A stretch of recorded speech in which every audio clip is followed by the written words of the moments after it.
జాతీయ వైద్యుల దినోత్సవాన్ని పురస్కరించుకుని రాజన్న సిరిసిల్ల జిల్లా కేంద్రంలోని హిమాన్షి చిల్డ్రన్స్ హాస్పిటల్ ఆధ్వర్యంలో నిర్వహించిన ఆరోగ్య అవగాహన సదస్సు విశేషంగా ఆకట్టుకుంది. చిన్నారుల ఆరోగ్య పరిరక్షణతో పాటు తల్లిదండ్రుల్లో ఆరోగ్య చైతన్యం పెంపొందించడమే లక్ష్యంగా ఏర్పాటు చేసిన ఈ కార్యక్రమంలో వందలాది మంది విద్యార్థులు, తల్లిదండ్రులు ఉత్సాహంగా పాల్గొన్నారు.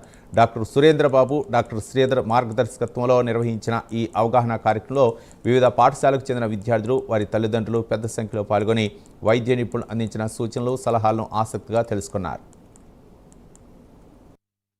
హిమాన్షి చిల్డ్రన్స్ హాస్పిటల్లో ఈరోజు డాక్టర్ డే సందర్భంగా పేరెంట్స్కి, పిల్లలకి ఒక వర్క్షాప్ ఆర్గనైజ్ చేశాము.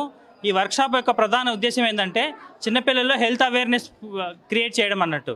సో ఫిజికల్ యాక్టివిటీ, ఎక్సర్సైజ్ ఏ వయసు వాళ్ళు ఎంతసేపు చేయాలి, స్క్రీన్ టైం గైడ్లైన్స్ ఏంటి, ఏ వయసు వాళ్ళు ఎంతసేపు ఫోన్ చూడొచ్చు, స్క్రీన్ చూడొచ్చు, ఎందుకోసం చూడాలి, ఎంతసేపు నిద్రపోవాలి, అసలు స్లీప్ రూల్స్ ఏముంటాయి, స్లీప్ హైజీన్ అంటే ఏంటి, అన్నిటికంటే ఇంపార్టెంట్ న్యూట్రిషన్, జంక్ ఫుడ్ ఎందుకు తీసుకోకూడదు, అందులో సాల్ట్ ఎంత ఉంటుంది, షుగర్ ఎంత ఉంటుంది, అసలు eat rainbow vegetables, green leafy vegetables, fruits, వీటి వల్ల బెనిఫిట్స్ ఏంటి, ఇవన్నీ కూడా పిల్లలకి, పేరెంట్స్కి ఎక్స్ప్లెయిన్ చేయడం జరిగింది.